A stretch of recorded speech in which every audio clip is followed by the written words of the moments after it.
Poppin' T Squad, it's me, Keisha, and I am here with my all tea, all shade Real Housewives of Atlanta season 12, episode 4 review. But before we start, I have some behind the scenes to you all. So, this week, Porsha had some words for Loni Love over at The Real. They were discussing, her storyline this season on the show, and this was what was said by Adrienne, Balan, and Loni Love. But I'm not gonna judge. I couldn't do it, but I'm not gonna judge somebody else for the way they choose to live their life or the decisions she's gonna make. Porsha trying I don't understand. Let me tell you something. Porsha trying to get that reality show. That's what that is. All right. Why y'all up here? But don't forget what you guys. So basically, it was like Loni was insinuating that Porsha was faking her storyline so she can get a spinoff show.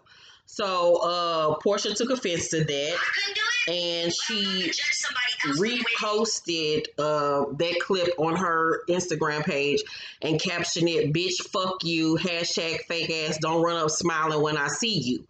Loni then got in the comment section and said, "Porsha, I didn't say anything bad and you know it. It was a lighthearted comment. I hope you get your show. Hashtag comic." So she was low-key apologizing, but at the same time still being shady, still standing her ground on what she said, that she wanted her own show. Then somebody in the comment section said, "Sis, everyone is dealing with something. Nobody has a perfect man." Porsha responded and said, "Nobody's, not even theirs. That's the gag." So basically she was saying they niggas ain't shit neither. So today, Loni Love posted that basically on her IG story or either her Instagram page that she and Porsha spoke, and basically she won't go there no more. Loni has been in the news this week a lot with her mouth. She just needs to watch what she say.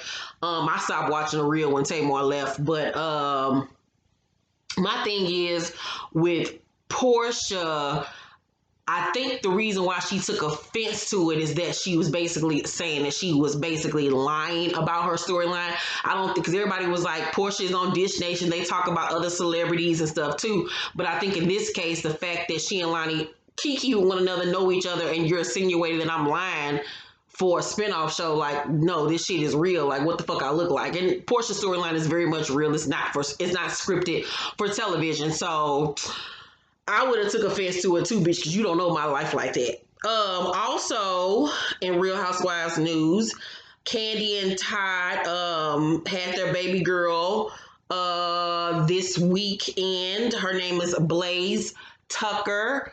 Here is a little snippet picture of her little hand. Kandi actually posted a speak on it. She has her YouTube channel where she did a speak on it at the hospital, so you guys should check that out. Blaze Tucker. What do you think about the name Blaze? That's a name. That's a name. It's very stripper-esque. It's very WWE. It's very like a competition name. Like she's gonna be on like one of them competition shows where they be jumping over shit and trying to win money. I don't know. The Blaze wouldn't be the name I would name my daughter, but cute nonetheless.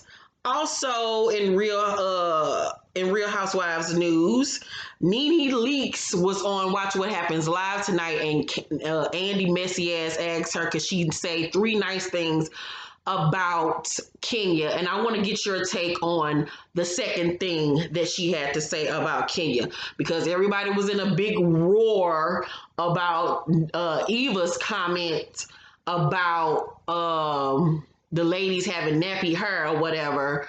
So just tell me, did this trigger you in any kind of way, this comment that NeNe made? Jack Carter 1 wants to know, can NeNe say 3 nice things about Kenya? Yeah, sure. I'm not the real evil one here, okay? I think she has nice contacts.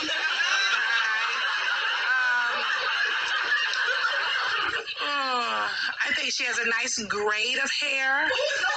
And, let me think. Come on, NeNe, a real one. Those are so real. And I think Now, the context line was funny as hell to me. I felt like the comment about she got a nice grade of hair, like the whole her conversation in general is just like, oh God, just like people just so ignorant with the shit that they say. So let me know that bother you in any kind of way that she said she got a nice grade of hair. Like, are we still saying that about people that they got a nice grade of hair? What the fuck does a nice grade of hair mean? But okay. That's y'all girl.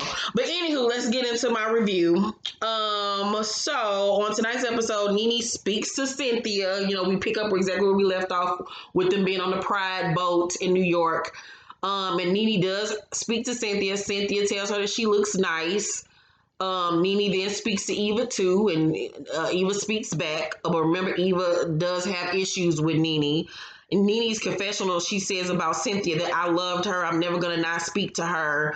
Marlo arrives on the float, and you overhear Eva tell Cynthia NeNe's lapdog is here. You remember, Eva and Marlo don't get along.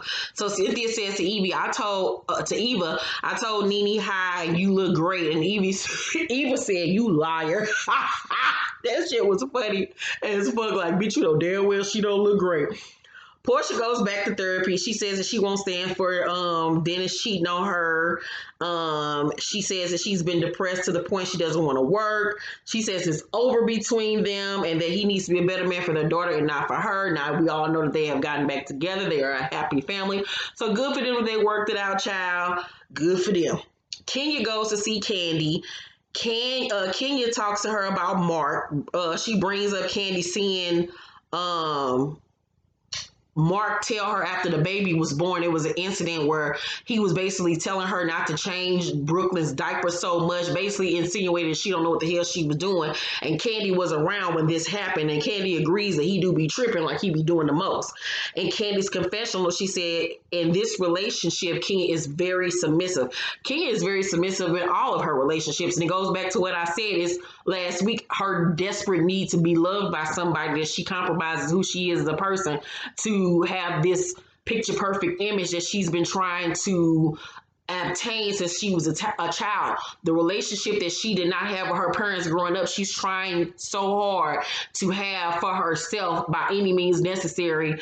And by any means necessary, it means at the detriment of her esteem, who she is as a woman, her pride, all of that stuff. And it's very sad to watch. It's very sad to watch, especially when you see a woman that's so strong in other areas of her life, but be so weak in others. Kenya tells her about Mark's birthday trip and him wanting Brooklyn to come without their nanny.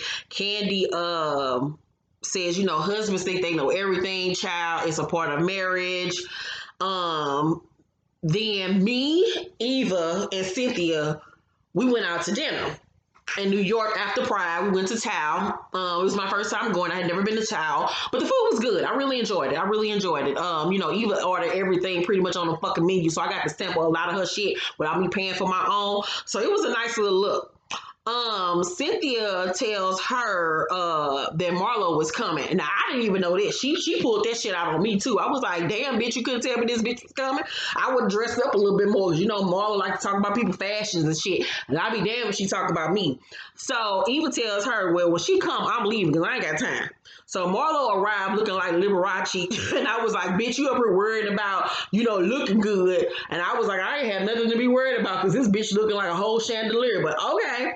So as soon as she arrives, Eva chucks the deuces. She walks off, she leaves, and packs up her stuff to go downstairs and eat. And Marlo says to Eva, buy sunflower. And I was sitting there dying laughing because Eva looked pretty, but it cracks me up that Marlo called that girl sunflower. So Eva go downstairs and it's just me, Marlo, and Cynthia at the table. And so I started nibbling off Marlo food because I'd be damned if I spent all that damn money on some goddamn pork fried rice and shit, meals up, and that motherfucker run $300. I was like, bitch, please, I could give me some bundles for this. So I was nibbling off Marlo plate because she ordered a little cute little kimchi dish. And so Marlo goes on to say about Eva that she living a fraud life. She broke, ain't got no money. You know, she bisexual and she just not honest about it. So for those of you that was confused at why Eva don't like Marlo, this reminds you. I don't understand how people forgot about last year, how Marlo kept on fucking with that girl and kept on attacking her until she got the read of her life on that goddamn van when they was in Tokyo. So Cynthia tells Marlo about Noel being bisexual, and Marlo say, "You tasted the cookie jar, and look at you." And I was looking like, bitch, don't do me. Because when we was in our throuple, Cynthia never went down on me. We always both fucked Mike separately, ma'am. I don't do that. I don't kiss the rainbow. I don't want that. So for her to sit up here and insinuate that I let Cynthia go down on me was like a bit much for me. I stopped eating off that bitch plate after that because I was like, bitch, you got me fucked up. Don't make me throw one of these goddamn lychee martinis up in your face. You know that wig ain't on all the way. Marlo, you got me fucked up. She don't do that. Now, I might have let her lick a nipple or something, but that was about it.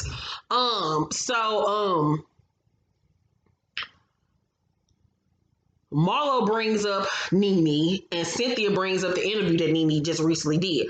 Marlo says the streets are saying you said she's very toxic and da-da-da-da-da.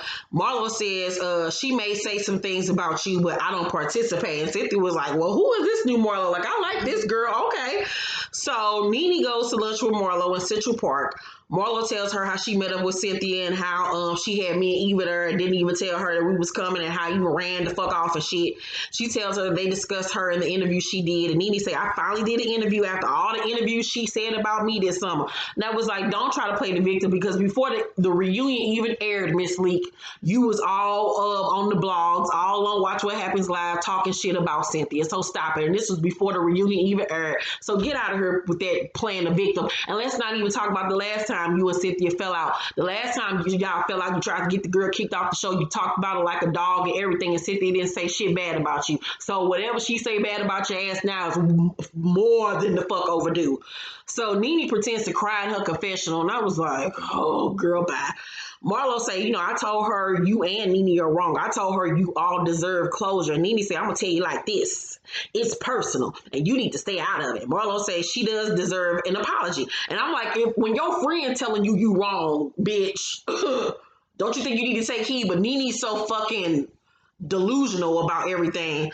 NeNe said, you're not going to act like all this is my fault. No, it's not all your fault, but you need to take responsibility for how the fact that you've done this girl over the years and as of recently. Marlo makes a face like, oh, girl, you are part of the problem. NeNe get up and leave, and she's so mad, child, and petty that she literally take a pedicab up out of Central Park. That shit had me dying laughing. So Kandi debuted a new short confessional look, that J Derek, or what did Derek J did for her. I didn't really like the haircut. It was just old and throwback and wasn't nothing cute about it. I could have did without it. Maybe she would have had somebody else do the look.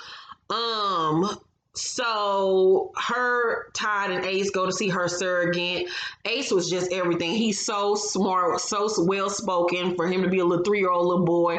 He was just so cute and just so funny. I loved every moment of seeing him on camera. So Dr. Jackie is her doctor, and she explains to them and the surrogate how the whole labor situation is going to go, that either one of them can cut the cord, and that Kandi will have her own room after the baby is born, where she can do skin to skin with the baby. The surrogate have her own room, and it's pretty much like they get cut off, like an adoption, how you hand the baby over, and it's just that.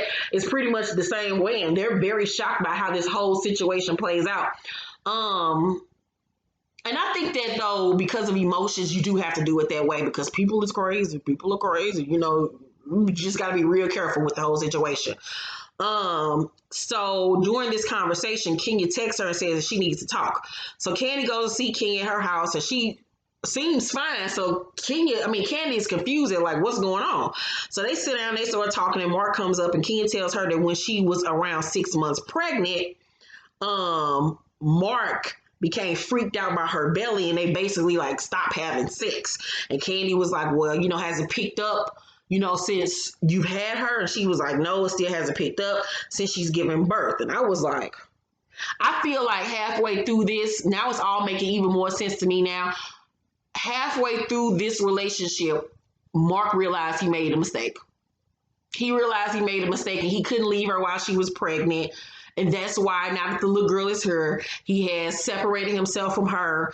And I think him being, you know how niggas is stupid, they just can't come out and say what it is. Instead of him coming out and basically saying, I don't want to be with you no more, I feel like he was trying to push her out of the relationship by treating her bad and by being distant towards her and not coming around. But I really feel like he felt like halfway through that pregnancy that he made a mistake. That's really what it's looking like to me.